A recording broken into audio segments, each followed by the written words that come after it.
గూడు లేక అద్దె ఇంటిలోకి వెళ్లలేక రాత్రంతా మృతదేహంతోనే అంబులెన్స్లో గడిపింది ఓ కుటుంబం.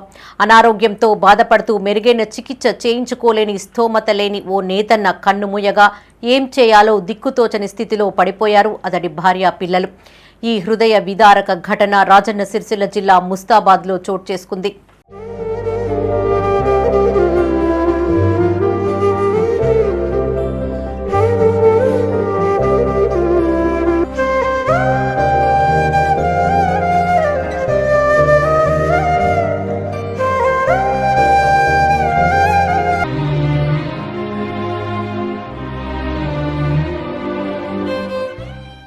రాజన్న సిరిసిల్ల జిల్లా ముస్తాబాద్ మండల కేంద్రానికి చెందిన బిట్ల సంతోష్ అనే నేత కార్మికుడు అనారోగ్యంతో గత రాత్రి మృతి చెందాడు.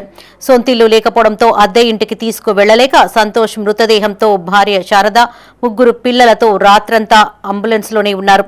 మృతుడు సంతోష్ తన 5 అన్నదమ్ములతో కలిసి ఉన్న ఇల్లు శిథిలావస్థకి చేరడంతో ప్రస్తుతం అద్దె ఇంట్లో కుటుంబ సభ్యులతో కలిసి ఉంటున్నాడు. ఈ క్రమంలో సంతోష్ క్యాన్సర్ బారిన పడగా పరిస్థితి విషమించడంతో గత రాత్రి కన్నుమూశాడు. దీంతో అతని భార్య, పిల్లలు మృతదేహాన్ని అంబులెన్స్లోకి తీసుకుని వచ్చి రాత్రంతా రోడ్డుపైనే ఉన్నారు. కుటుంబాన్ని మానవతావాదులు ఆదుకోవాలని సీనియర్ జర్నలిస్టు అవధూత శేఖర్, కాంగ్రెస్ పార్టీ మండల అధ్యక్షులు ఏళ్ల బాలరెడ్డి, పట్టణాధ్యక్షులు గజ్జల రాజు సోషల్ మీడియాలో పోస్టు చేశారు.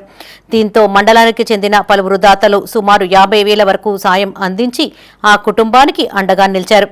కాగా బాధిత కుటుంబానికి డబుల్ బెడ్రూమ్ ఇళ్లు ఇచ్చి ఆదుకుంటామని కాంగ్రెస్ సిరిసిల్ల నియోజకవర్గ ఇన్ఛార్జి కేకే మహేందర్ రెడ్డి తెలిపారు.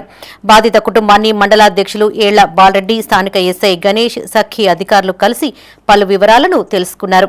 ప్రతినిధులందరికీ కూడా చేతులు జోడించి నేను వేడుకునేది ఏంటంటే, చనిపోయిన మా పెద్దనాన్న కొడుకు, మా అన్నయ్య, 3 పిల్లలు, 2 అమ్మాయిలు, 1 అబ్బాయి ఉందామంటే నీళ్ళు లేని పరిస్థితిలో కిరాయికున్న చోట తను రాత్రి చనిపోవడం జరిగింది. హాస్పిటల్లో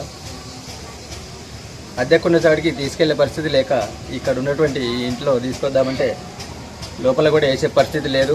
రాత్రి నుంచి కూడా మేము ఇక్కడ అంబులెన్స్లో పెట్టుకుని రాత్రంతా ఉన్నాము. దయచేసి ప్రజలందరికీ నేను కోరేది ఒకటే, ప్రభుత్వం తరఫున వాళ్ళకి ఏదైనా సహాయం అందించి వాళ్ళకు ఒక నీడను కల్పించాలని చెప్పని నేను మనస్ఫూర్తి కోరుతున్నా. దయచేసి ప్రతినిధులారా, 2 ఆడపిల్లలు ఉన్నారు, 1 అబ్బాయి ఉన్నాడు.